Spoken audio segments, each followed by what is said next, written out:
Hola, ¿cómo están? Bienvenidos a un nuevo programa de Ciudad Viva en el que sigue habiendo niebla y seguimos sin ver, ya no si con quién jugamos el sábado. Sí jugamos el sábado. ¿Jugamos? Bueno, yo sigo siendo Uruguay. Algo va a decir, pasar. ¿no? Creo. Nosotros tenemos un equipo acá que estamos armando con los compañeros del canal. Alonso está, ¿verdad? Alonso el DT, Alonso nuestro Darío Alonso que Está ya está lleno de recuperado de una lesión que tuvo, pero creo que llegamos a 11, bien. ¿Usted Alonso cómo está el tema de la espalda? y Mariño también. Ah, sí, eso es para barrer bien. Ahí va, justamente... No son 11 y 11, perdón, 22, ¿no?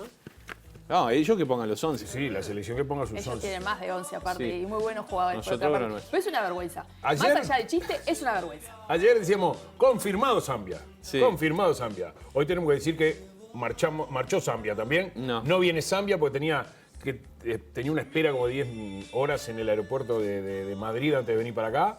Entonces dijeron, no vamos. 11 y 6, tenemos que juntar 11 y 6. 11 y 6, sí. Notable, Ayer los John. informativos estaban llenos de las promesas, de la celebración de la promesa de Uruguay por la clasificación al Mundial. Me pareció una nota muy simpática, pero me llamó la atención que no estuviera como en los grandes titulares. No puede ser. Es una vergüenza a nivel institucional, ¿no?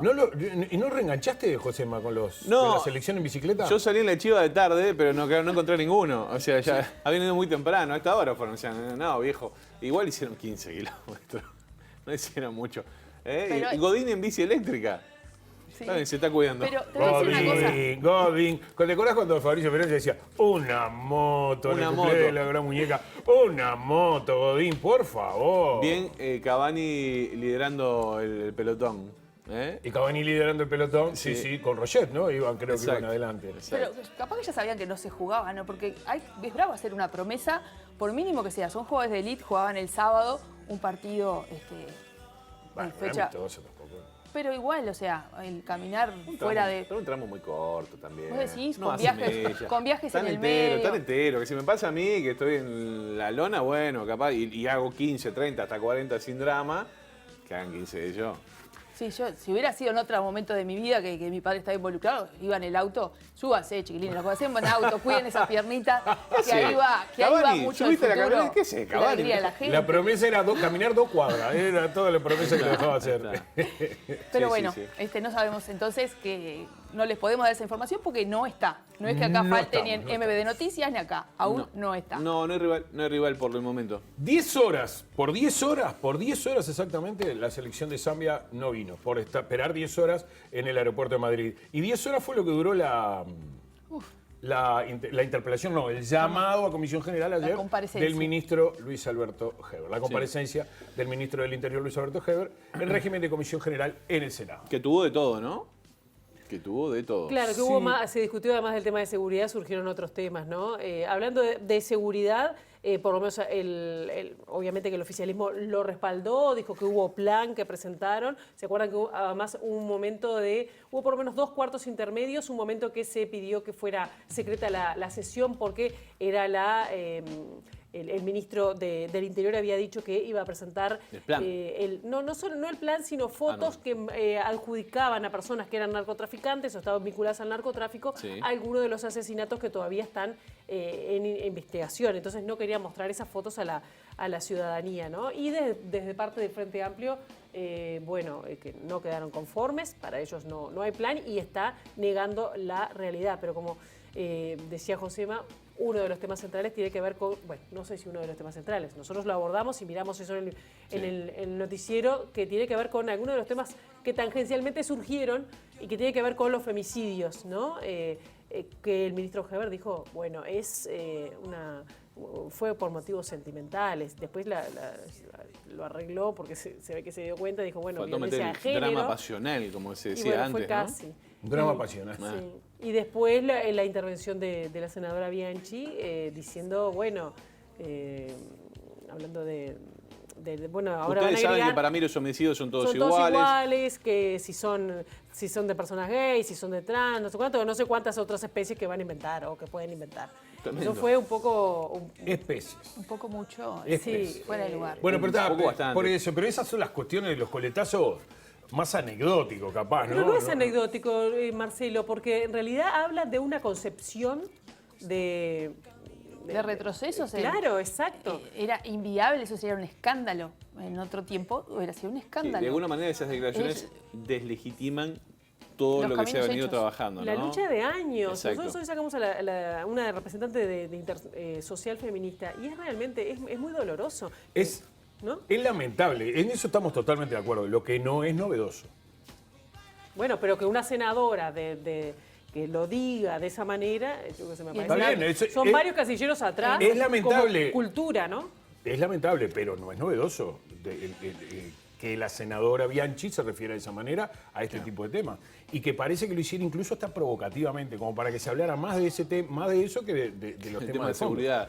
Sí, después también hubo un cruce que, no sé, para mí fue bastante violento, ¿no? Muy violento. O Lo sea, que le dijo Beatriz Argimón de la Aventura, ¿no? A María de la Aventura, justamente a propósito de los femicidios, le dijo que estaba fuera de tema, le leyó incluso, sonó o se vio de alguna manera como forma irónica, pero Sí. le leyó el cometido de la sesión y le terminó gritando después, usted es una atrevida, o sos una atrevida, le dijo directamente.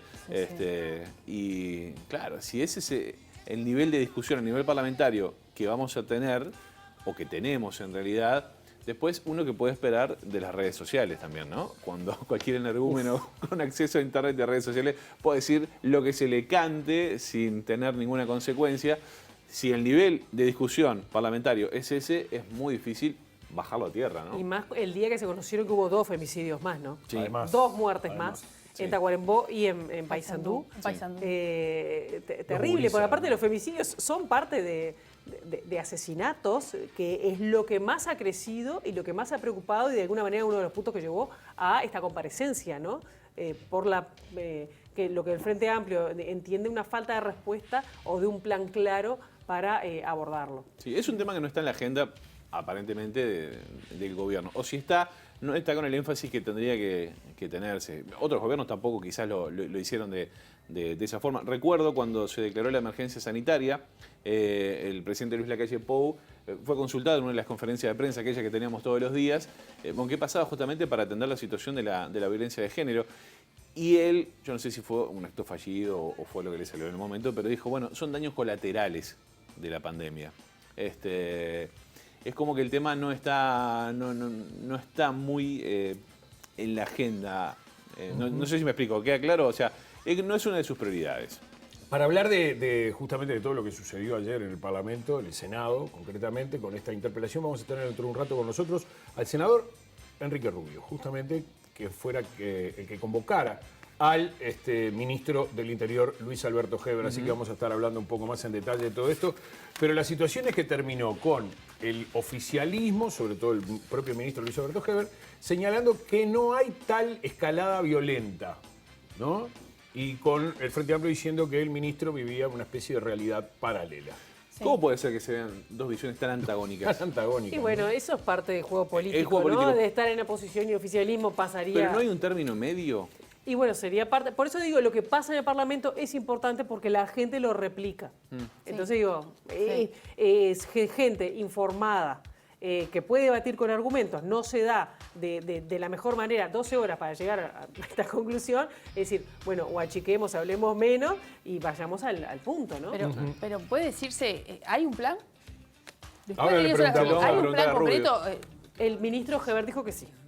Y Rubio dijo que no. Pero digo, se claro, pero presentó aparte de esa allí. parte secreta no pudimos. No vimos la parte A no ser secreta. que se haya presentado en la parte secreta, en el resto de la comparecencia no se explicitó un plan, ¿no? Claro. Entonces las 10 horas para el ciudadano común dieron ese resultado. No conocemos un plan de acción. Puedo entender por la lo que salud. dice Heber de pedir esta sesión secreta para, bueno, no alertar a los narcos, como se dijo en algún momento, de por dónde va el plan. Ahora, pero un lineamiento tendría que haber, ¿no? Cambiando un segundito de tema, porque le hemos prestado mucha atención estos últimos días y lo vamos a seguir haciendo. Esta tarde, a las 3 de la tarde, es el remate del local de Casa de Galicia, ¿no? Allá en la calle Millán, el gran local donde funcionó Casa de Galicia durante tantos años. Y hay mucha expectativa, ¿no? Obviamente a ver en manos de quién va a terminar.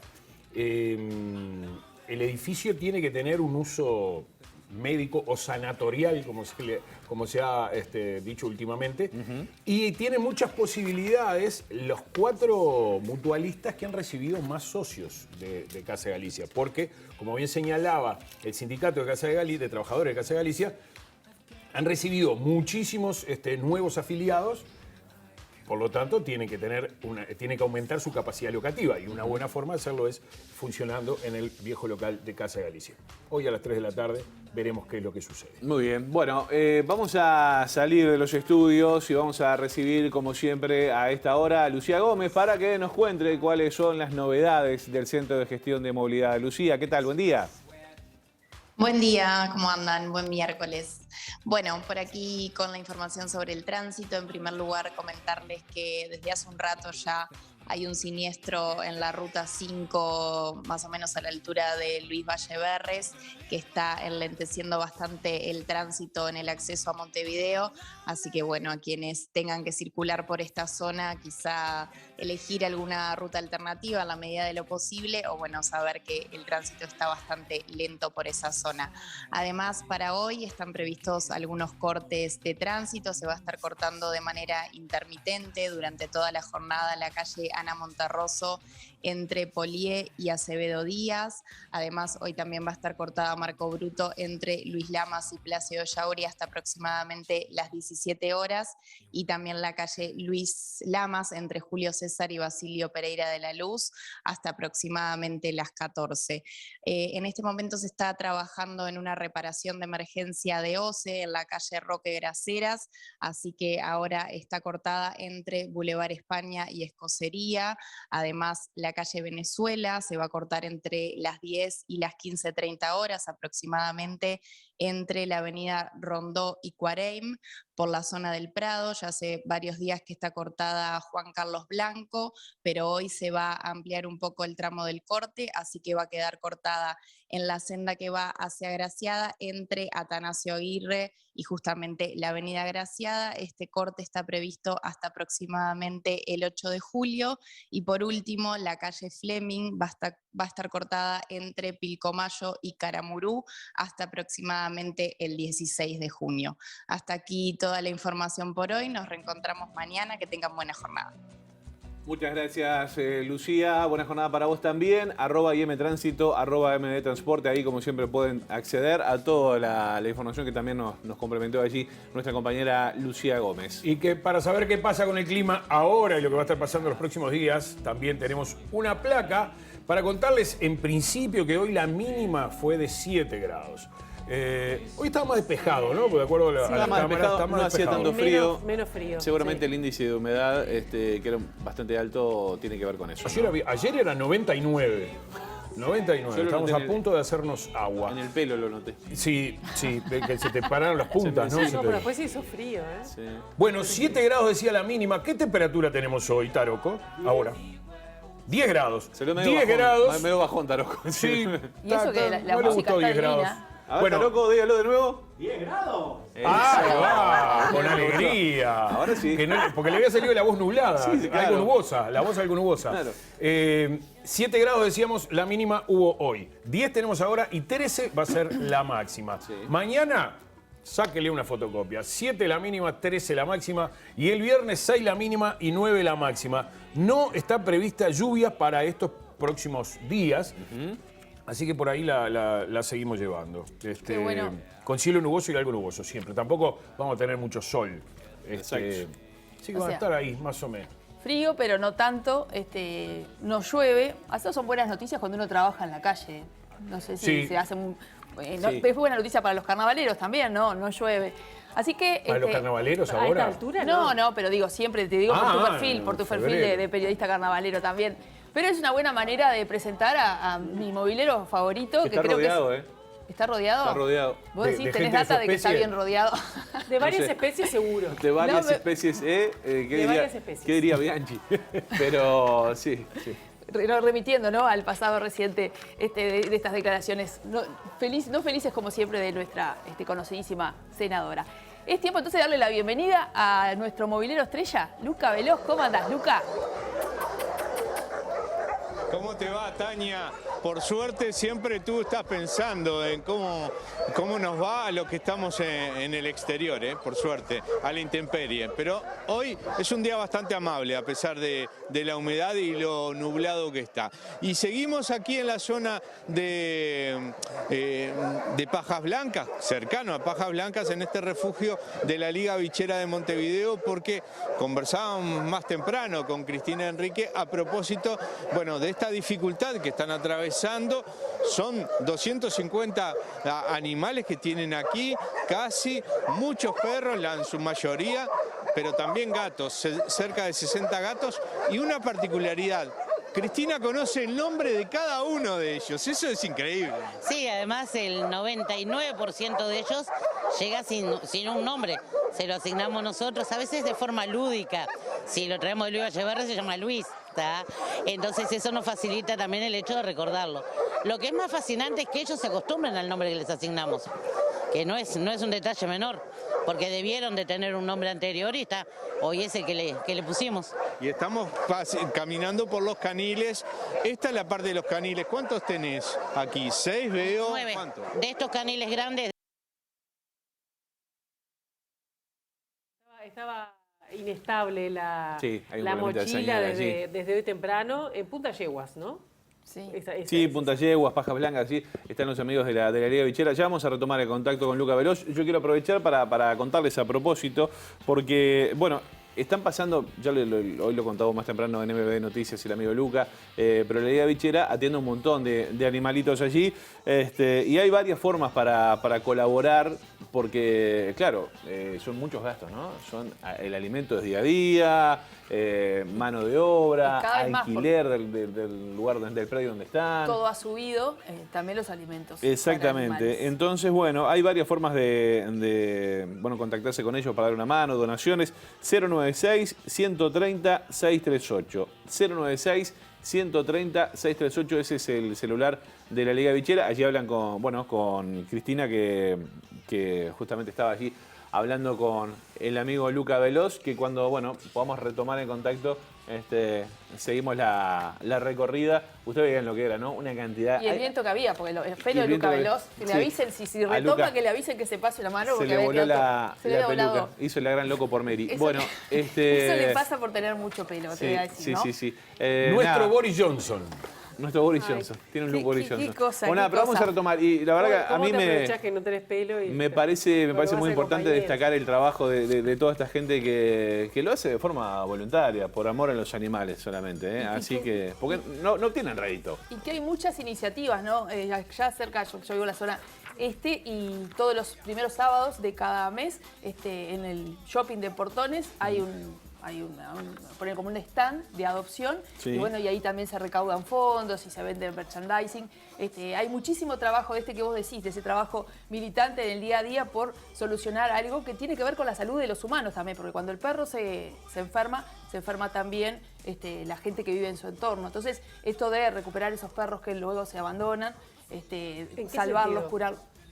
En barrios, por ejemplo, en el municipio F nos contaba Sí, el el alcalde, hay muchos perros, y cuando la gente tiene hambre, muchísimo más los animales. Entonces, el rescatar esos perros que están flacos en la calle o que tienen un montón de crías, el poder que no se reproduzcan, que no haya más, también implica a futuro salud para los humanos, porque eso trae esa producción tan enorme de animales y encima flacos y enfermos, generan enfermedades también para Las los seres castraciones son fundamentales. Hay gente que tiene asuntos de no querer castrar o esterilizar Sí. a sus animales, pero bueno, es fundamental. Eso, y la otra es adoptar y no comprar. Tenencia Totalmente. responsable.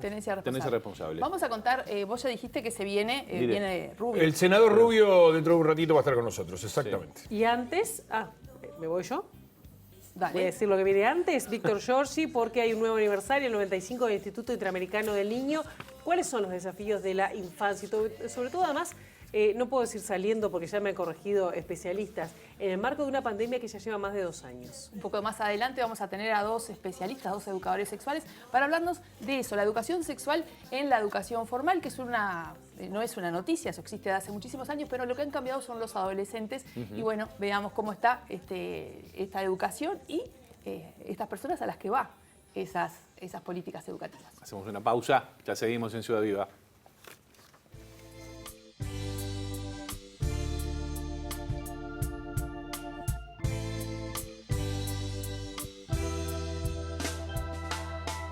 Es terrible percibir que te vas.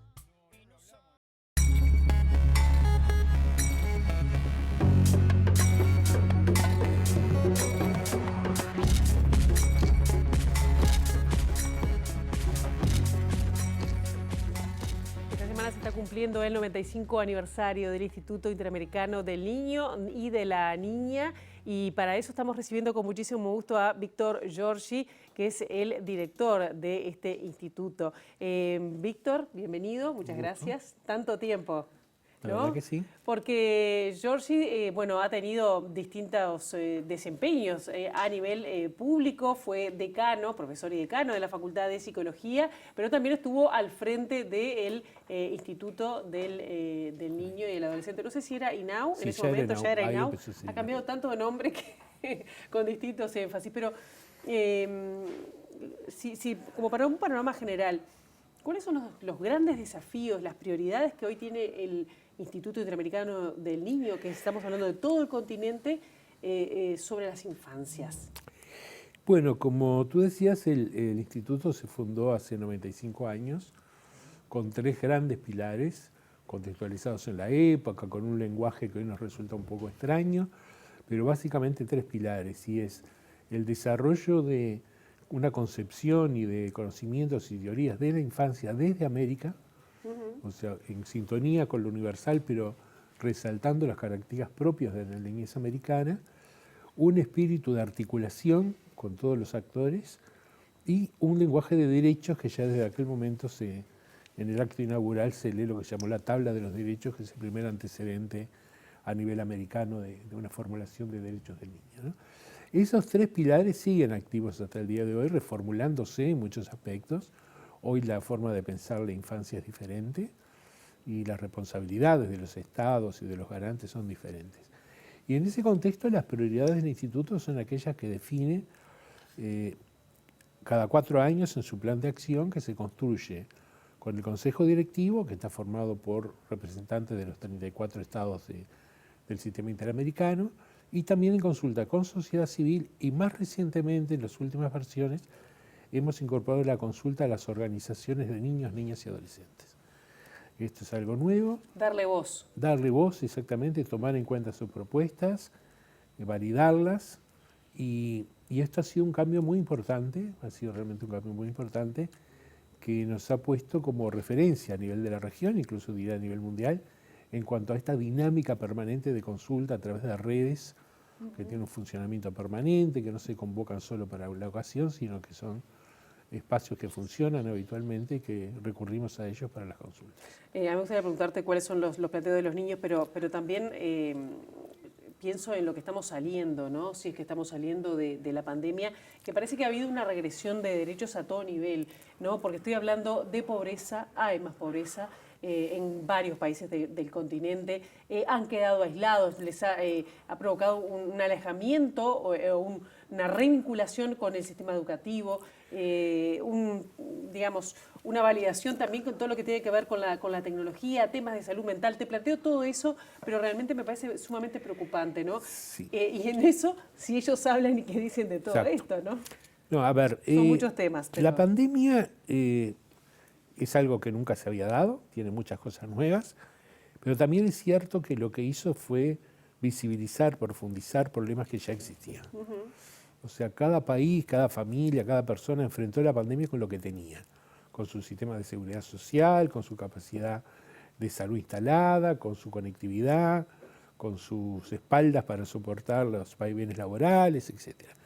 Y en ese contexto, las familias, que fueron como el espacio de mayor contención, digamos, por el tema del encierro, por el tema del cierre de los centros educativos, todo el repliegue que se dio, quedaron muy sobrecargadas de la atención a los niños 24 horas, la supervisión educativa, los cuidados de hábitos de higiene nuevos.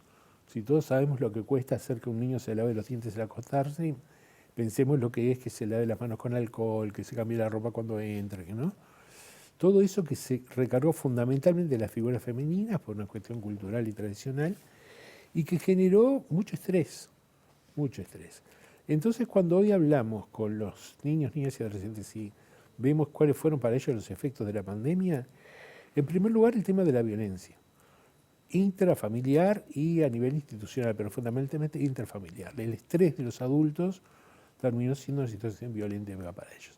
Muy poco diálogo, a pesar del tiempo de permanencia juntos, había poca disponibilidad, porque había muchas preocupaciones de los adultos. Entonces, poca disponibilidad para el diálogo, para la comprensión del problema del otro.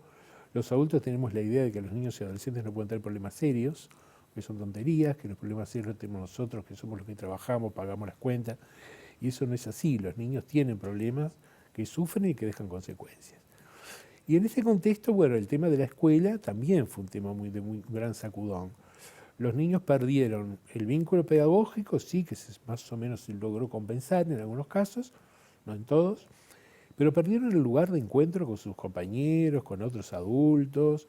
De socialización. La socialización, la organización que implica en la agenda diaria, la ida a la escuela, el regreso, en fin, todo eso que ellos lo extrañan muchísimo. Ellos utilizaban una expresión que a mí me hizo mucha gracia, que es como que se desmaterializó la escuela y pasó a ser una pantallita, ¿no? Y eso es muy fuerte. Y en ese contexto, como suele suceder, algunos niños tuvieron recursos para reengancharse y lo van sobrellevando, otros no. Si uno ve las cifras de retorno post-pandemia, ve que son muy preocupantes. ¿Estamos hablando de todo el continente De o todo el estás hablando continente. de algunos países en especial? ¿Qué cifras tenés? Bueno, las estimaciones son poco precisas porque depende de cuándo se midan, ¿eh? Pero hay lugares donde hay deserción del 30%. ¿En escolares? En escolares. Yo diría más bien el norte de América del Sur y Centroamérica. ¿Incluido Uruguay? No, Uruguay tiene mucho menos. O sea, acá hablamos un poco lo mismo, o sea, cada país lo enfrentó con las fragilidades que tenía. Entonces, en algunos casos, donde hay barreras geográficas, donde hay barreras étnicas, donde ya la integración escolar es frágil, digamos, golpeó mucho más fuerte. Uruguay en ese sentido tiene buena capacidad instalada, tiene una cultura de escolarización, en fin, es una realidad bastante diferente. Pero aún así, lo preocupante es que los que dejan de ir son los que tienen más dificultades para volver, además. Porque no es que desaparezcan, es que se enganchan en tareas de trabajo infantil, que pasan a cuidar a los hermanitos, que se valora que para qué van a ir a la escuela, ¿no? Y en esos contextos culturales eso es terrible. Y no basta con esperar que vuelvan, hay que desarrollar acciones, hay que tirar puentes, hay que hacer notar a esos niños y a las familias que ahí hay un lugar, que lo pueden ocupar, y eso implica programas e inversión. Y ahí entramos en la otra punta del problema, y es que a más problemas, menos inversión. Y eso es lo que se llama una ecuación siniestra, ¿no? Tenemos más demandas, más necesidades y menos dinero. Claro, también te lo ato a esto con el tema de la pobreza, ¿no? Porque ahí ha habido, incluso en Uruguay, parece increíble volver a escuchar algunos relatos de docentes, y no solo en un liceo, te estoy hablando de más de un liceo, por lo menos aquí en Montevideo, aunque no únicamente, de chiquilines que pasan hambre. Es notoria los datos que indican que hay más pobreza. Es decir, que todavía falta a la maquinaria, por lo menos en el caso de Uruguay, me imagino que en otros países, volver a retomar niveles de prepandemia, eso es como el antes y el después. Pero hay pobreza en niños, niñas, pero también en jóvenes. Y hay programas que, como vos decías, no están atendiendo estas situaciones. Es decir, ¿cómo ves esa brecha que el instituto quizás lo tiene claro? Capaz que los gobiernos sí o no, pero no se unen políticas públicas con las necesidades, en este caso de las personas más vulnerables y los más chiquitos. A nivel de instituto, y vamos a aclarar que somos un instituto que tiene 15 personas para atender toda la región, las 3 Américas y el Caribe, que tiene $1 millón anual el presupuesto para hacer todo esto, digo, porque las efectivas de incidencia también hay que ser realistas, ¿no? Pero desde el instituto lo que estamos trabajando básicamente es orientaciones técnicas que pongan el foco en estos problemas que hay que atender urgentemente. Insistimos mucho en que las respuestas sean sistémicas, sean respuestas a través de sistemas de protección articulados y no andar haciendo urgencias puntuales que después no se sostienen. Que ese es el gran problema que se dio con la pandemia. Surgieron prioridades como la prioridad alimentaria o la prioridad sanitaria, entonces allí se invierten recursos, pero eso después se cronifica en una asistencia que en un momento se corta eso y estamos en la misma situación. Entonces no hay que perder la mirada sistémica, la articulación entre las políticas educativas, de salud, de protección, y en esa medida dar respuestas sustentables, porque las políticas de infancia tienen que ser a mediano y largo plazo, no. Por supuesto que tienen que comer todos los días, pero con eso no alcanza. Claro. Y con respecto al tema de la salud mental, y acá te ato con tu profesión, Bueno, que también es una de las cuestiones más afectadas, cómo ayudar desde la política pública, pero también desde la casa, que nos están escuchando, que es un tema, ¿no? Creo que el tema de la salud mental, en este caso yo no lo pensaría en términos de patologías psiquiátricas, sino más bien en respuestas al sufrimiento, ¿no? O sea, respuestas, reacciones a situaciones de mucho sufrimiento. En ese sentido, los que más han sufrido han sido los adolescentes, porque el adolescente necesita el contacto con sus pares. O sea, el adolescente cerrado con los padres no disfruta, no vive, es una situación conflictiva, no quiere estar ahí. Claro. Entonces el encierro fue muy negativo para ellos. A su vez, bueno, también apareció toda una influencia a veces positiva, pero a veces muy negativa de la conectividad y de todo lo que circula en Internet. Y lo que reclaman es diálogo, sobre todo diálogo, poder hablar, poder ser escuchados. ¿Con los adultos? Con los adultos. O sea, lo que dicen ellos es que con los adultos no se puede dialogar, que los adultos no hablan y cuando los rezongan, que ellos no les pueden contar a un adulto, por ejemplo, que navegando en Internet encontraron determinado contenido, o que le dicen que habrás hecho vos, y que bueno, a veces no se lo dicen y ahí se generan situaciones que después es tarde para revertirlas. O sea, lo que más reclaman es el diálogo, el respeto, plantean que necesitan una escuela más amigable, donde ellos puedan expresarse, donde ellos puedan disfrutar, que esto de aprender o disfrutar como dos cosas polarizadas no lo entienden. Básicamente va por ahí. Y nos piden que formemos a los docentes para que puedan manejar estas situaciones. Increíble. Ese es el reclamo de ellos, formar docentes y padres para que sean sus buenos interlocutores. Nos quedan 2 minutos, Víctor, y me gustaría plantear un tema, en realidad 2 temas, porque quería hablar que tú me cuentes de la ceremonia que va a ser el jueves 9, ¿no? al mediodía, pero hablando de esas vulnerabilidades que está sufriendo la infancia, que como tú decías, las está poniendo más en relieve la pandemia por el encierro, por la pobreza, por lo que sea, por la desconexión social. El tema de la trata de personas y sobre todo de niños y de adolescentes, ¿no? Que hemos visto hasta muertes vinculadas a eso en mujeres, ¿no? Niñas. Bueno. ¿Cómo eso es una situación que se da quizás más al norte o la estamos viviendo nosotros acá? ¿Ustedes cómo la están detectando? No, esa situación se da en toda la región. ¿Y se ha incrementado? Es de suponer que se ha incrementado. Se ha incrementado porque se han debilitado la protección, ¿verdad? Se han debilitado las familias, por lo que hoy hablábamos en cuanto a su posibilidad de contener. Se ha debilitado el Estado, que puso foco en otros aspectos. Se ha debilitado también la posibilidad de opciones, de plan de vida, de oportunidades. Y eso genera un campo muy propicio para el reclutamiento y para la trata, ¿no? Por supuesto que las organizaciones son muy fuertes más hacia el norte, pero Uruguay no está fuera de eso. Uruguay no está fuera de eso, el Río de la Plata no está fuera de eso, y es un tema preocupante. Es un tema donde muchas veces, incluso en este momento con las oleadas migratorias que hemos recibido, el tema de trata está mucho más presente que antes. Tengamos en cuenta que muchos migrantes vienen engañados en cuanto a sus posibilidades laborales, encuentran situaciones en las cuales sus opciones reales de ingresos son muy limitadas, sus capacidades de negociación laboral son mínimas y eso genera muchas veces este tipo de manejos, ¿no? Bien, contame qué va a pasar el 9, es decir, mañana al mediodía que se conmemora este aniversario. Te corto así porque ya no tenemos que ir, ¿no? Pero en realidad de lo que estás contando de la migración y la explotación que sufren es bravísimo. Bueno, mañana 9 de junio a las 12 horas en el Ateneo de Montevideo, que fue donde se firmó el acta fundacional del Instituto Interamericano. Vamos a hacer un acto formal, digamos, que vamos a contar con unas palabras de el secretario general de la OEA, de Luz Almagro, la señora presidenta del instituto, que es la ministra de la Niñez de Paraguay, que está llegando en estos momentos para acompañarnos en el acto, autoridades del gobierno nacional, DINAU, esperamos la presencia también de parlamentarios y posiblemente de la vicepresidenta de la República, y además, bueno, autoridades del Correo que plantearon el apoyo a la ceremonia a través de un sello de un conmemorativo. matasello, sí. Y vamos a tener intervenciones de niños y adolescentes de distintos países de América comentando las intervenciones y acompañándolas. Eso va a ser lo más lindo de escuchar, Sí. ¿no? Sí, sí, es muy interesante. Qué momento que los escuchemos, ¿no? Es un acto abierto, va a haber, bueno, lo cierro con unas palabras mías y va a haber un brindis, así que los que se quieran acercar. Bien, Víctor Giorgi, director del Instituto Interamericano de Niños, gracias por estos minutos en Ciudad Viva. Muchas gracias a ustedes. Nosotros ahora hacemos una brevísima pausa y tenemos más para compartir con ustedes, no se vayan. El sol siempre es amarillo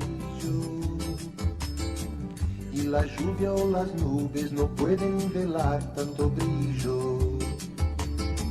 Ni los árboles nunca podrán ocultar el camino.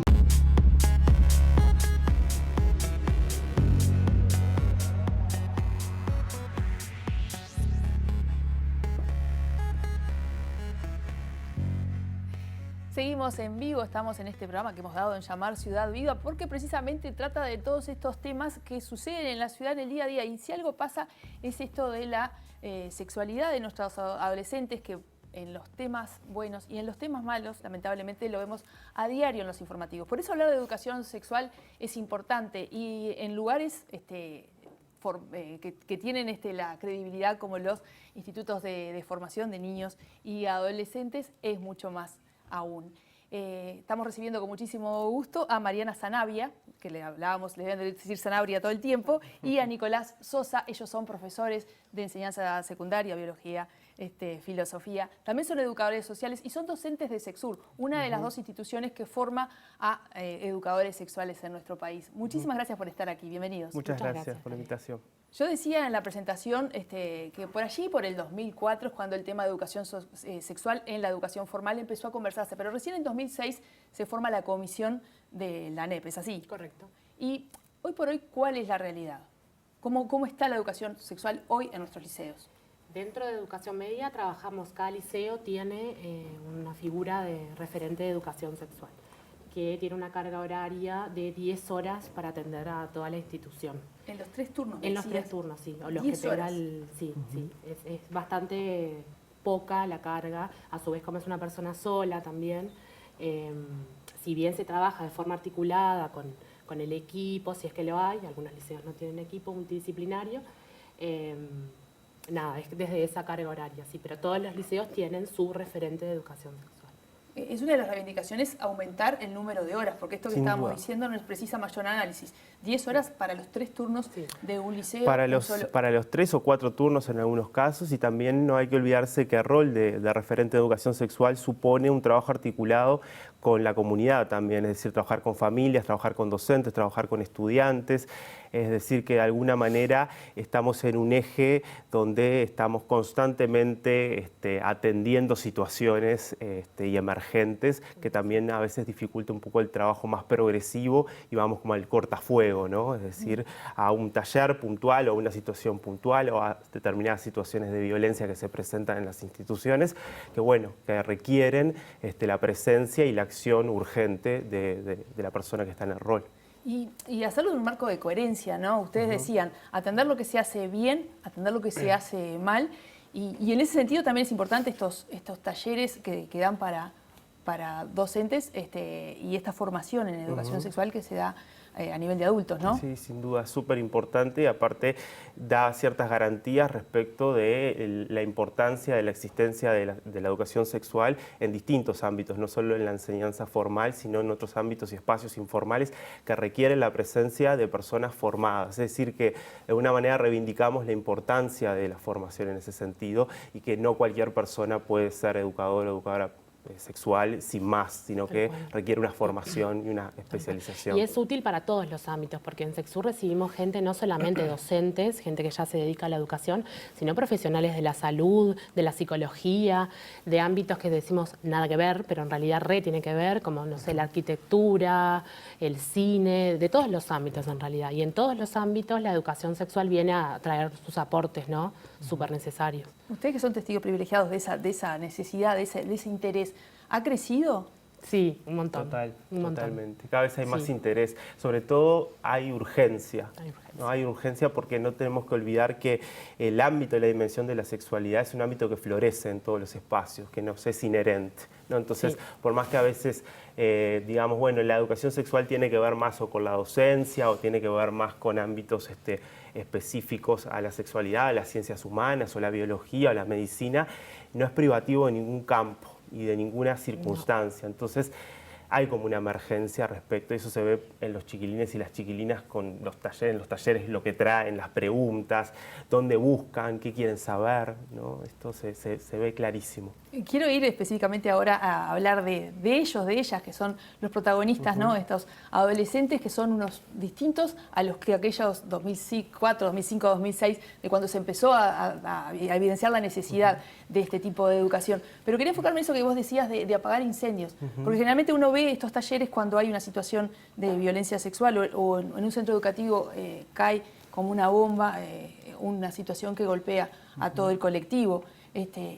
Tiene también de trabajo de prevención esta educación. Sí, ¿no? intentamos justamente, creo que parte de estos reclamos que nombrábamos hoy tienen que ver con poder funcionar más allá de la lógica de apagar incendios, ¿no? Como poder hacer un trabajo de base, que para eso es que se necesitan más horas, más llegada, más incidencia, ¿no?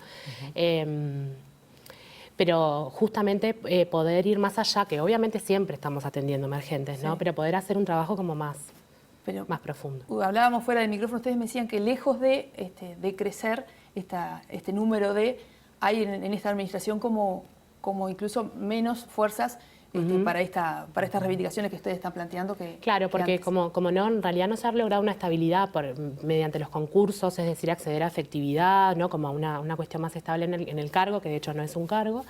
Lo que sucede es que año a año, lo que sea que decidan las autoridades que están en el momento, va a pasar. Entonces, para el 2023, por ejemplo, no sabemos si vamos a estar, si van a ser 10 horas en cada liceo, si va a ser menos, si va a ser más.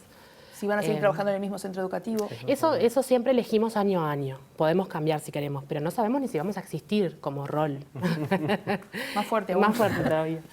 Ahora sí, me gustaría abocarnos a ellos, a ellas, a los adolescentes, que son distintos y que hoy por hoy tienen en los celulares un montón de información, pero quizás no de calidad, como decías. Sí, sí. Y bueno, el acceso a la educación sexual hoy tiene algunas vías como bien claras, sobre todo en las adolescencias, y los usos de las tecnologías de información y comunicación, eso lo facilitan, ¿no?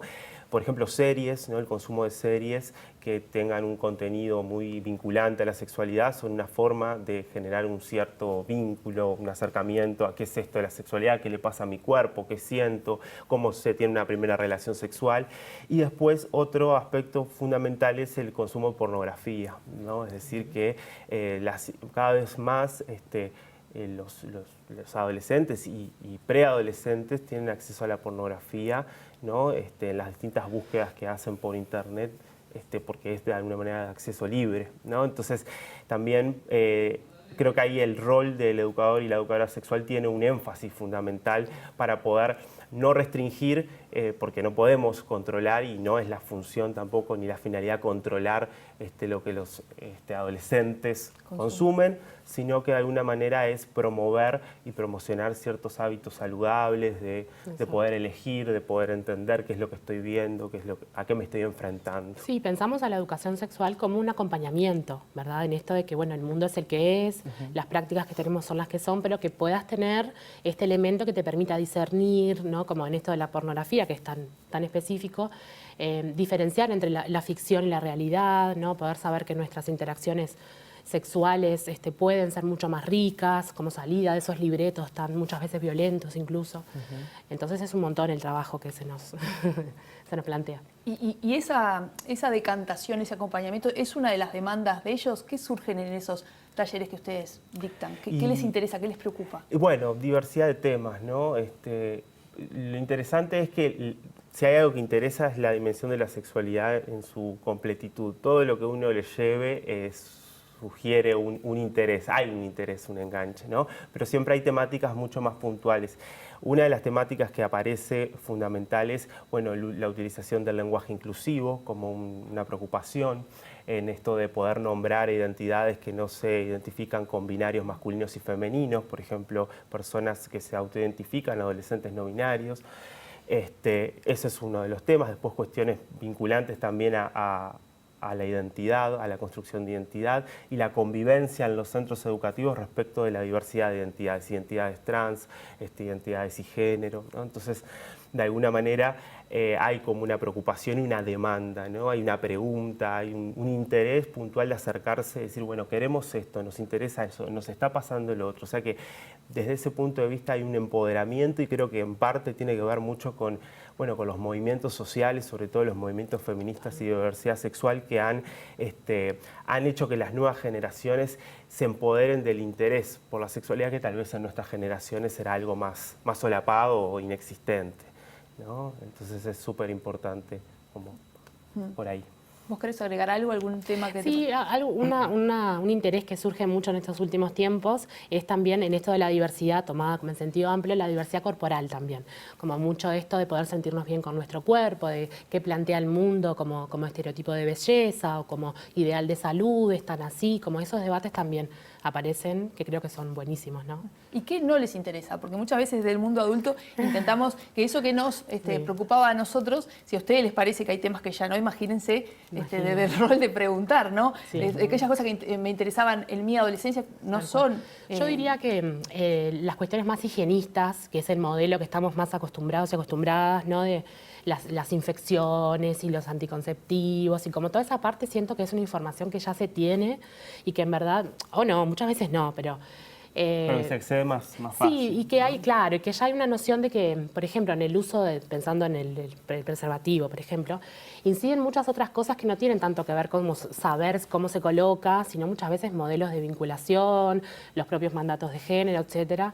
Entonces lo que no les interesa es más como lo de siempre, lo memorístico, saberse los nombres de las ITS, no les interesa esa parte más. Espacio de reflexión. Sí. ¿No? Quieren espacio de reflexión, de pareja, amor, cómo sé cuando estoy enamorado, enamorada. Traen esos temas maravillosos. Me di cuenta que hay mucha risa. Sí, total. Total. Es necesario. Es necesario. ¿Y cómo se hace para combinar todo eso? Porque ustedes están hablando de educación sexual, se están sonriendo y están hablando y están mostrando esa pasión que se tiene por la docencia, ¿no? Y por enseñar y construir con el otro. Pero también se está haciendo en lugares en los que es difícil. Lo hemos sabido a partir de coberturas de noticias, no desde adentro, pero de que un centro educativo o un grupo de padres junta firmas para estar en contra de determinado taller que se brindó. ¿Cómo se hace para unir esos otros pilares de la construcción de la... Complicado. Y una de las cuestiones principales ahí es siempre contextualizar, ¿no? No podemos homogeneizar y decir que todas las instituciones abordan de la misma manera o tienen las mismas pretensiones del rol que llevamos adelante.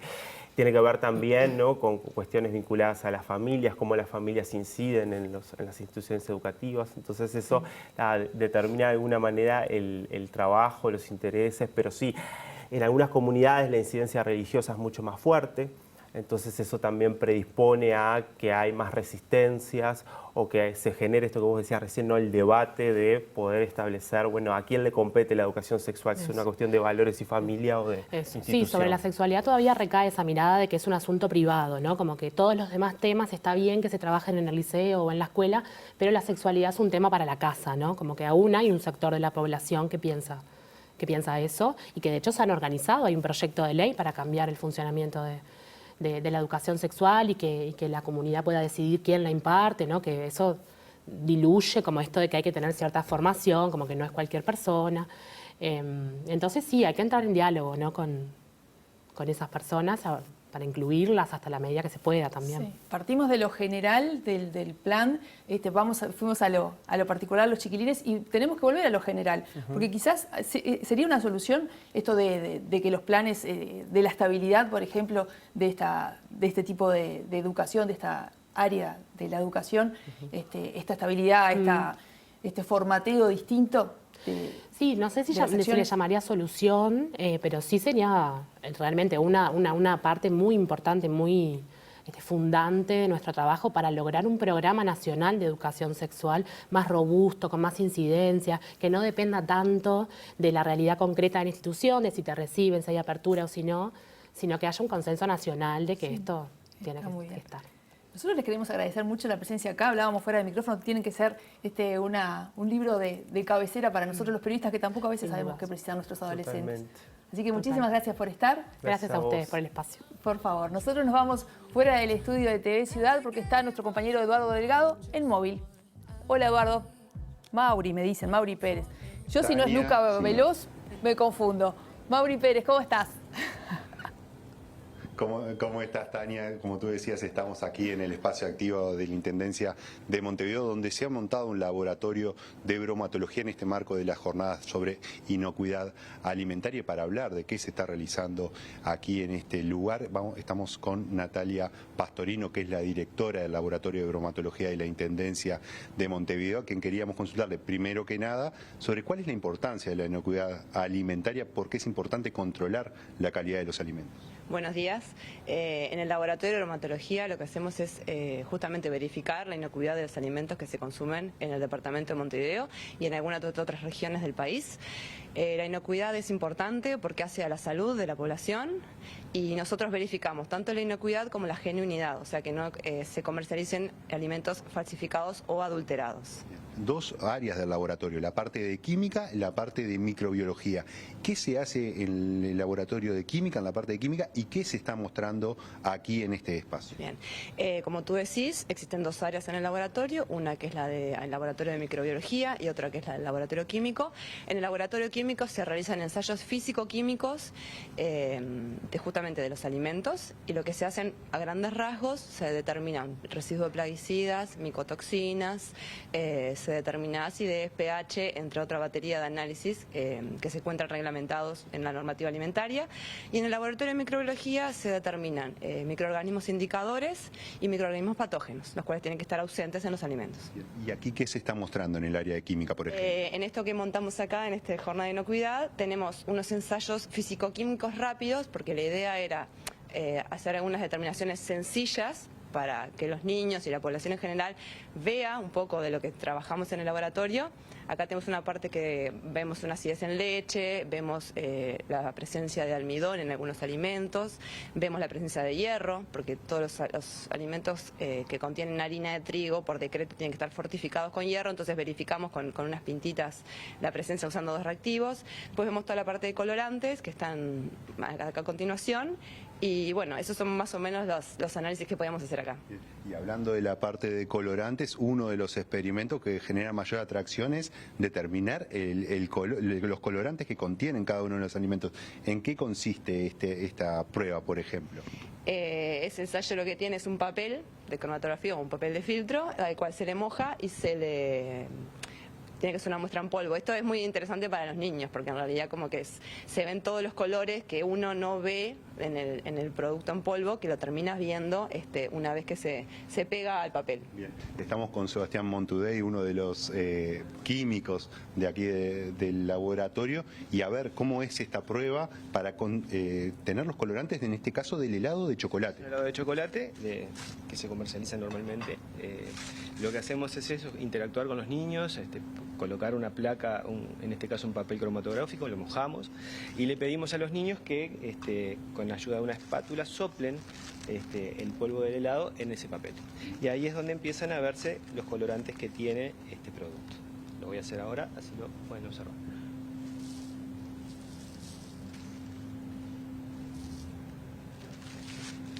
Luego que empieza a mojarse el producto, empieza a verse la cromatografía en el lugar donde empiezan a identificarse algunos colores que son propios de los aditivos que tiene este producto.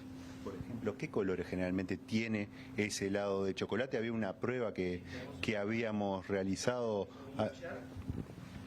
Luego de un tiempo determinado empiezan a verse los colores que tiene el helado, que el marrón en realidad está constituido por colorante azul, colorante amarillo, colorante rojo, y conforma al final este cromatograma muy didáctico y que se lo llevan de regalo los niños. Y eso es lo que permite saber lo que estamos ingiriendo, los alimentos que estamos ingiriendo habitualmente, cosas que parecen de un color, pero como decía Sebastián, terminan teniendo colorantes de diverso tipo, de diversa coloración. Y esta es la parte de microbiología. ¿Qué podemos encontrar acá? ¿Qué se hace en esta parte del laboratorio? ¿Qué se está mostrando? Bien, como les conté hoy, en el laboratorio de microbiología se hacen microorganismos indicadores y microorganismos patógenos. Esto que está acá son unas placas de Petri que obviamente por cuestiones de bioseguridad no podemos traer las cepas, sino que bueno, se sacaron fotos de cómo se ven los microorganismos una vez sembrados en un medio de cultivo y esperado el tiempo correspondiente para que crezca. ¿Bien? ¿Qué microorganismos, por ejemplo, podemos encontrar? Esta que está acá y esta que está acá son listerias. Es un trabajo que también nosotros estamos haciendo porque la listeria es un patógeno presente en alimentos que presenta muchas particularidades, entre ellas genera abortos en embarazadas. Entonces nosotros también generamos un documento de difusión, que bueno, que es un poco el GIF que están en la tele y los folletos que están acá, para qué alimentos deben consumir las embarazadas para disminuir, digamos, la incidencia de este microorganismo en su salud. ¿Y cuál es la principal atracción para los niños que vienen aquí a este laboratorio? ¿Qué es lo que más les asombra, con lo que más se sienten identificados? La idea, bueno, es difícil o sea, lo que hay que buscar son cosas llamativas y sencillas de manipular y que no les generen daño, porque en los laboratorios normalmente hay vidrio, hay materiales corrosivos o bueno, que les pueden generar daño. Entonces lo que trajimos acá para que prueben son micropipetas, que lo que hacen los chiquilines, bueno, la toman, agarran una solución, ahí, y pipetean y después descartan. Esto es agua, ¿no? Pero bueno, ya el hecho de manipular la micropipeta les gusta bastante. Después tenemos este aparato que es un stomaker, que lo que hace es justamente romper un poco la muestra de alimentos, es una muestra de alimento, y bueno, nada, la mueve, entonces le llama la atención porque es como si fuera como una batería, se quedan como mirando. Después que es un vortex, bueno, ahora no está apagado, pero bueno, nada, lo agitan soluciones y lo ponen ahí, ven colores y ya los colores son muy atractivos, como habrán visto. Y el microscopio que está del otro lado es algo que les gusta ver bastante.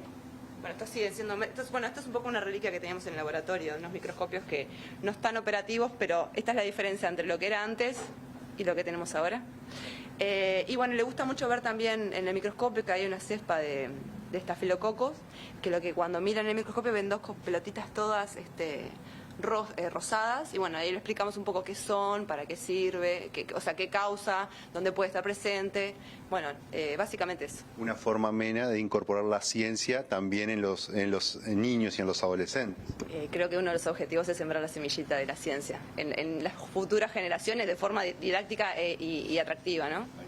Natalia Pastorino, Sebastián, muchas gracias por estos minutos con Ciudad Viva. Como decíamos, Tania, Pilar, a partir en el espacio activo, desde la jornada de ayer, está este laboratorio de bromatología, donde se puede venir a saber qué se está realizando en la Intendencia de Montevideo en esta área específica para el control de la inocuidad alimentaria. Volvemos con ustedes.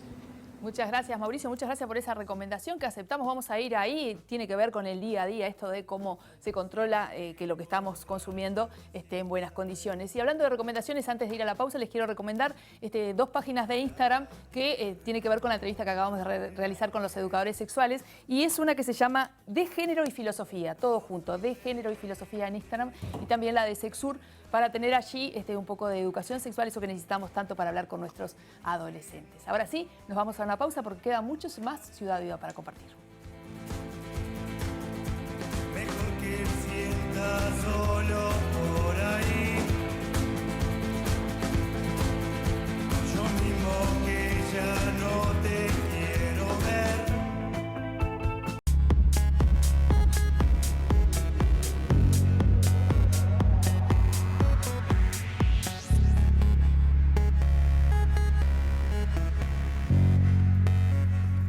Faltan 17 minutos para las 10 de la mañana y como habíamos anunciado, ya estamos aquí en los estudios de TV Ciudad, con el senador de la vertiente artiguista, Enrique Rubio, que, bueno, en el día de ayer fue el miembro convocante para esta comparecencia del ministro del Interior, Luis Alberto Heber. Rubio, ¿qué tal? Buen día. Buen día, ¿cómo están ustedes? Un placer recibirlo por acá. Y ya de arranque le pregunto, ¿hay plan o no hay plan en materia de seguridad? ¿Qué le dejó?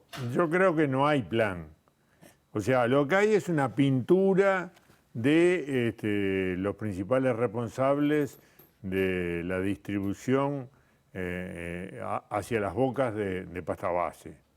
Eso es importante que se tenga como información, pero si no hay un plan más integral que ataque también la otra punta y que le dé la oportunidad a la subcultura del delito y en gran parte del consumo, que no solo es de áreas de pobreza, sino también de otras áreas, ¿no?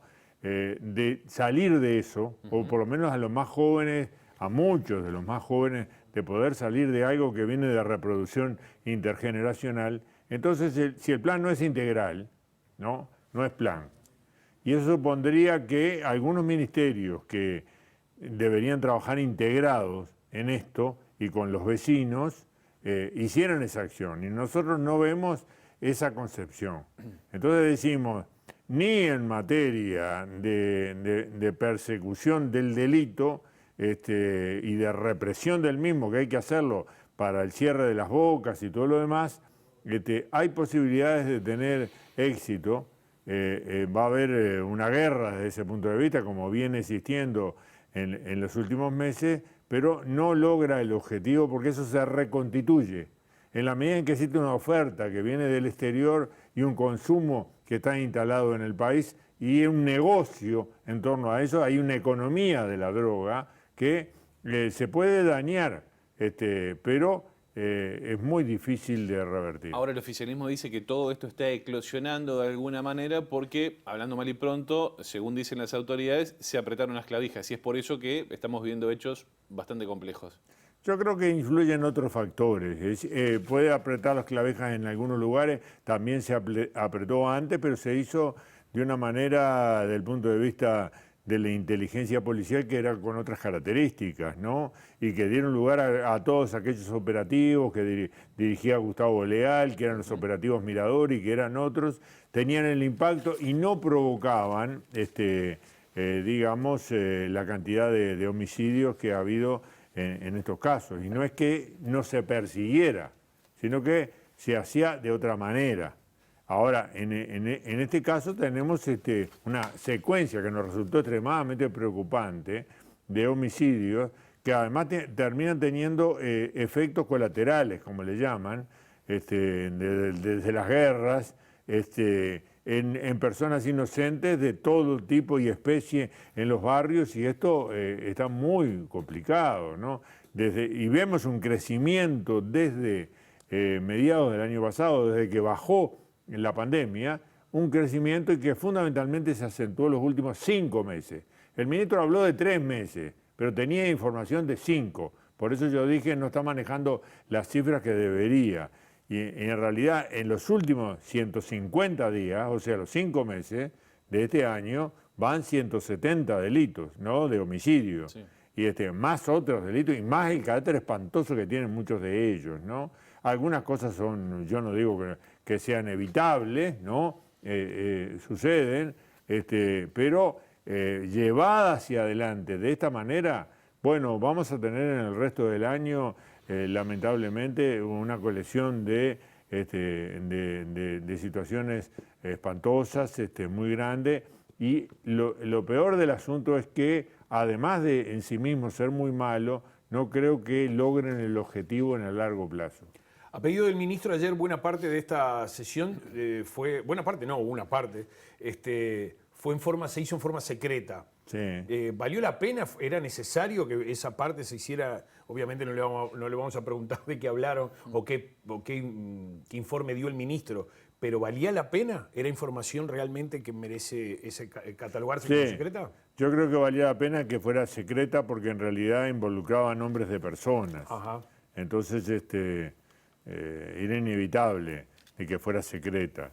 Lo que quiero decir es que simplemente daba una pintura, pero no era un plan en cuanto a su dinamismo, sus etapas y cómo se complementaba con otras políticas, ¿no? Entonces, ahí es donde estaba el problema. En cuanto a la información, la agradecemos, pero no nos cambia el panorama de una visión muy preocupada de la situación, que además yo creo que es compartida por la opinión pública, ¿no? Que ha visto que el tema de la seguridad, se dijo que se tenía una especie de varita mágica donde esto iba a cambiar radicalmente de un día para el otro, y en la verdad que no ha sucedido. Eso es lo que queda claro, que no es así, No es y así. que no hay planes mágicos de ningún gobierno, que deba trabajar los ministerios conjuntamente, bueno, todas esas cosas. Yo le preguntaría, ¿cuál es la diferencia, más allá de los, obviamente, de las trincheras diferentes, entre lo que sucedió ayer, que no fue una interpelación propiamente dicha, y cuando se interpelaba a Bonomi por estos mismos temas? Y que yo creo que, bueno, hay una operativa distinta ahora, y que bueno, que tendrá sus virtudes y sus defectos, pero a mí me parece que la diferencia está en que en aquel momento se cargaba sobre Bonomi acusándolo de una manera despiadada, ¿no? Permanentemente. Y las cosas que se le decían son los argumentos que usa Heber ahora para defenderse, ¿no? Es decir, cuando Bonomi decía, y llegó a decir en el año 2018, en la segunda interpelación de Bordaberry, el 58%, en este año dice, el 58% de los homicidios son por ajuste de cuentas, resulta que la oposición lo criticaba. El presidente de la República en el debate presidencial, en uno de los debates, llegó a decir que un ministro jamás puede decir eso, que el responsable, ¿quién es el responsable? Tiene que hacerse cargo de las bandas de narcotráfico, no puede lavarse las manos, yo qué sé cuánto. Ahora es lo que dice Heber, ¿no? Lo dijo Heber antes, lo vuelve a decir ahora. Entonces, nosotros simplemente se lo señalamos. Tampoco hicimos un centro de esto, pero le dijimos, bueno, este es su archivo. Y el archivo es el que usted ahora usa para tratar de defenderse. Bueno, es una picardía política, si se quiere, de parte del ministro. Se dice que uno es dueño de sus silencios y esclavo de sus palabras. Es esclavo de sus palabras. Yo le dije públicamente antes, el archivo lo condena a la calle Pou, que dijo mucha cosa, al ministro de Defensa García y fundamentalmente al ministro Heber.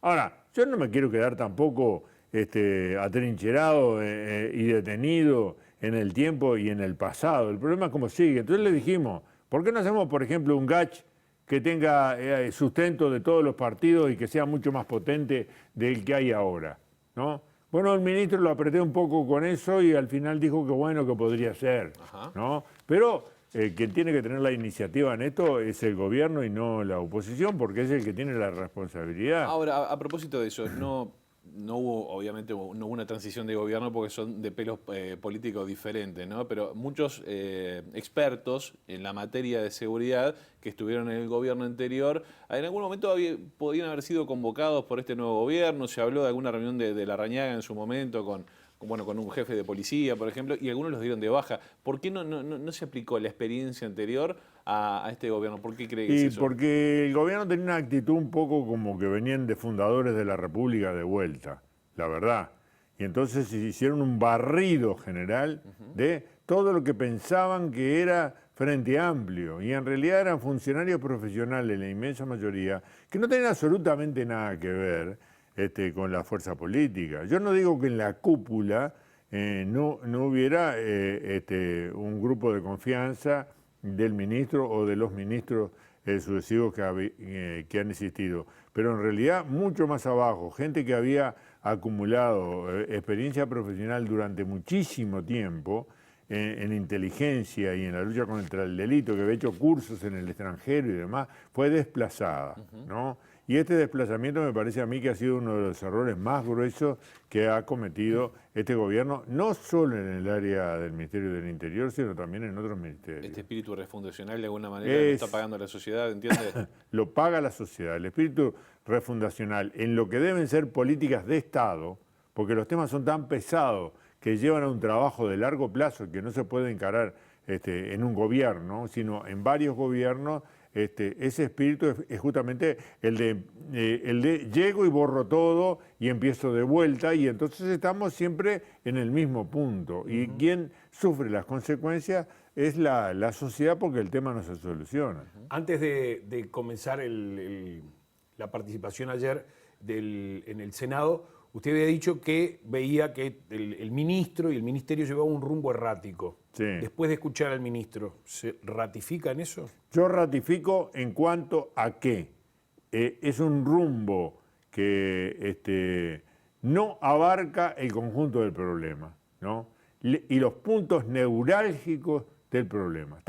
Exclusivamente tiene una visión policial del problema de la seguridad, y el problema de la seguridad es mucho más amplio que lo que pueda hacer la policía. Si bien la policía tiene que proteger a los ciudadanos, a nosotros los ciudadanos, de la agresión, ¿no?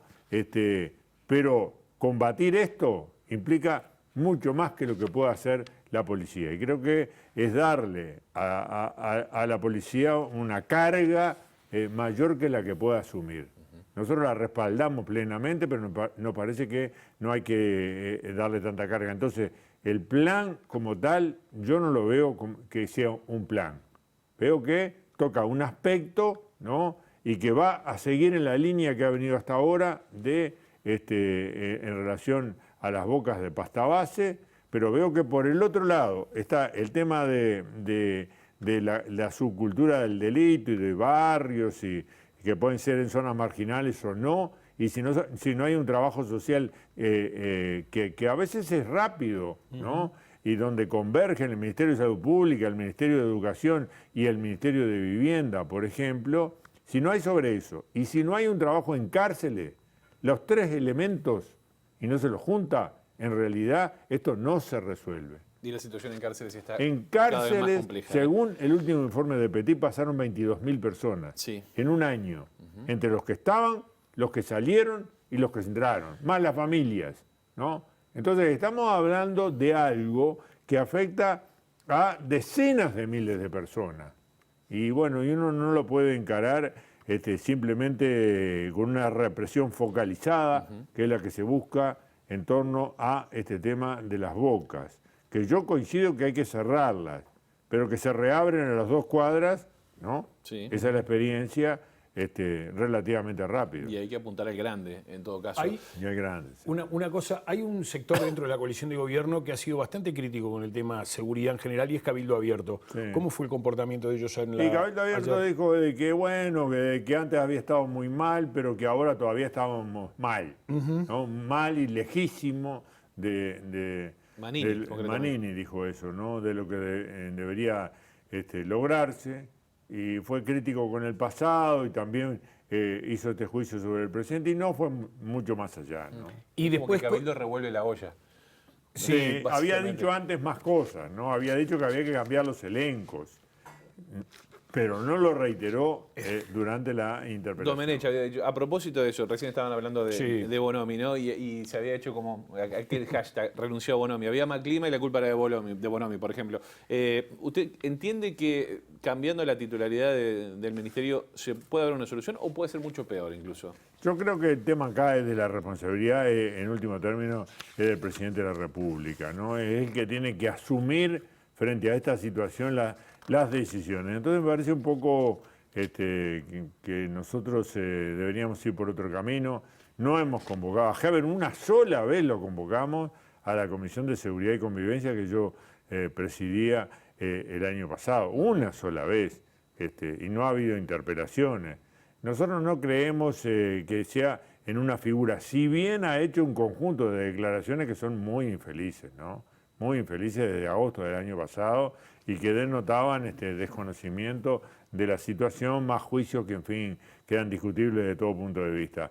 Pero esto no se arregla cambiando un ministro, aunque a veces haya que proceder de esa manera porque no es el que llena los requisitos mínimos, ¿no? Sin duda que temas para seguir Sin conversando, ¿no? Ni le digo que él devolvieron las carteras ni nada de eso, que eso queda para Pero otro una momento. sola cosa, Sí. en 5 segundos, la reacción de la vicepresidenta Beatriz Argimón con Amanda de la Ventura. Y totalmente desafortunada la reacción, porque en realidad Amanda de la Ventura podía estar fuera de tema, en realidad hablando de la violencia de género, ¿no? Aunque ella arrancó con la violencia de género y terminaba en ¿qué?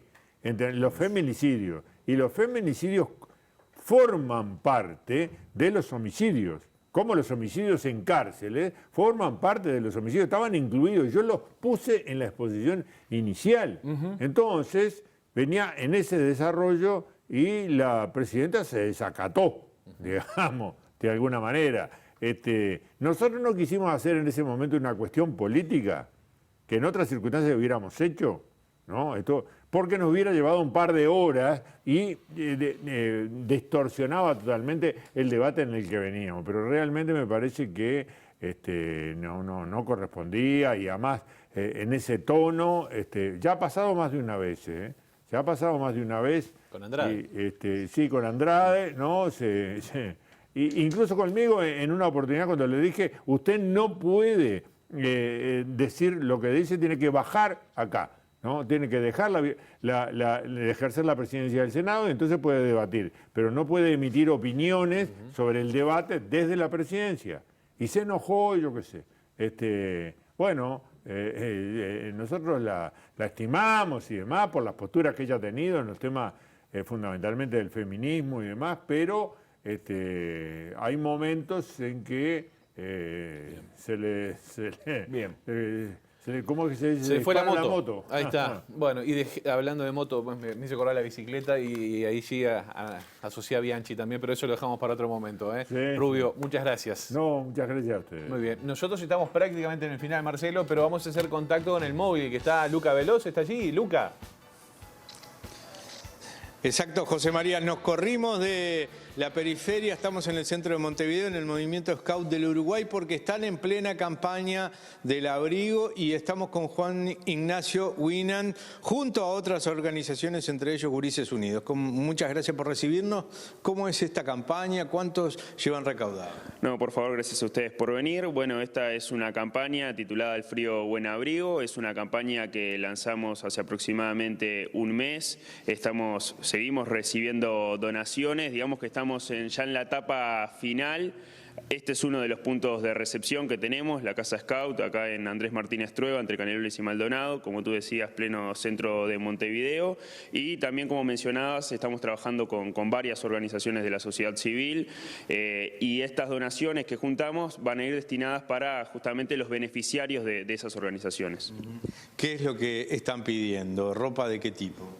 Bueno, estamos pidiendo ropa de abrigo, por supuesto, camperas, pantalones. Ahora, sobre todo, lo que estamos pidiendo son frazadas y acolchados, que es algo que no ha llegado, así que invitamos a que la gente traiga frazadas, acolchados y artículos esencialmente de invierno, como accesorios como son bufandas, gorros, guantes, medias, todo eso, porque han llegado pantalones, ha llegado bastante ropa, pero ahora en esta etapa final estamos pidiendo sobre todo eso, accesorios de invierno. Así que Martínez Trueba, repetí la dirección y ¿en qué otros lugares? Martínez Trueba, 1187, entre Canelones y Maldonado. También en la sede del Abrojo, que es por acá cerca, en Soriano. Y bueno, hay otros puntos. Tenemos placas publicadas en nuestras redes sociales que invitamos a que la gente nos siga allí, tanto en Instagram, Twitter, Facebook. Nos encuentran como Movimiento Scout del Uruguay. Ahí tienen las placas con los lugares y los horarios en los que recibimos las donaciones. Y ya anunciar también que en el último fin de semana de la campaña, que es el fin de semana del 18 y 19 de junio, el sábado más precisamente vamos a estar haciendo una jornada de retiro de donaciones a domicilio. Se pueden contactar con nosotros a través de números que también tenemos publicados para una coordinación previa, así retiramos las donaciones. Y la clasificación se estará haciendo mismo el domingo 19 para darle el cierre ya a la campaña. Agradecemos a Juan Ignacio entonces y bueno, desde aquí nos despedimos. Estamos con Alvarito y con Agustín. Agustín, que es parte de los rovers de los Scouts del Uruguay, así que fíjense. Qué grande, un grande, sí. Ha hecho varios nudos el amigo Agustín, así que la tiene clara por ese lado. Y anda de pañuelito, a veces también, todo muy completo. Bueno, al frío, buen abrigo. Está bueno colaborar con esa campaña para dar una mano a quienes lo necesitan. Estamos en el final. Es verdad. Bien, y quiero hacer una invitación bien breve, pero que presten atención porque la banda sinfónica comienza hoy su gira barrial en el espectáculo Divina Comedia. Se va a presentar hoy en la Sala Lazaroff, va a continuar con mañana jueves en la parroquia San Juan Bautista, el viernes Cita Rosa y el domingo 12 de junio en el Centro Cultural Florencio Sánchez. Yo les voy a recomendar una obra de teatro que se llama La Chancha. Se presenta, Chancha. sí, tenemos que hacerlo cortito, como dijiste vos, como patada de chancho, Sí. y viene a cuento esto. En la sala Zabalón Muniz del Teatro Solís, la historia comienza con una transacción comercial entre dos familias, una de las cuales es de la ciudad y otra del campo. Iris, hija de la familia de la ciudad, quiere un chancho para salvarlo de la cuchilla. Ella es vegana, su padre tiene un frigorífico y su madre estudia medicina alternativa, súper actual. A partir de aquí surgen preguntas sobre lo que comemos y consumimos. ¿Por qué hacemos del otro un objeto de consumo? La Chancha, con dirección de André Hubener, tiene 5 funciones desde hoy y hasta el 12 de junio, con horario a las 20:30 y el domingo a las 19:30 horas. Muy bien, así las cosas. Nos vamos, sean ustedes felices, veremos mañana qué pasa con Uruguay el próximo sábado. ¿Quién será el rival? O sea, no, capaz que no hay. Capaz que hay un espectáculo deportivo, creo que estaban hablando con Pitufo Lombardo para ver si arreglaba Sí. a la selección y cantaban algo, por lo menos el sábado. No es alguna mala, cosa. allá anduvieron en Chiva, pueden cantar el sábado, algo Alguna van a cosa hacer. por ahí. Nosotros nos vamos, que pasen bien. Chau, chau.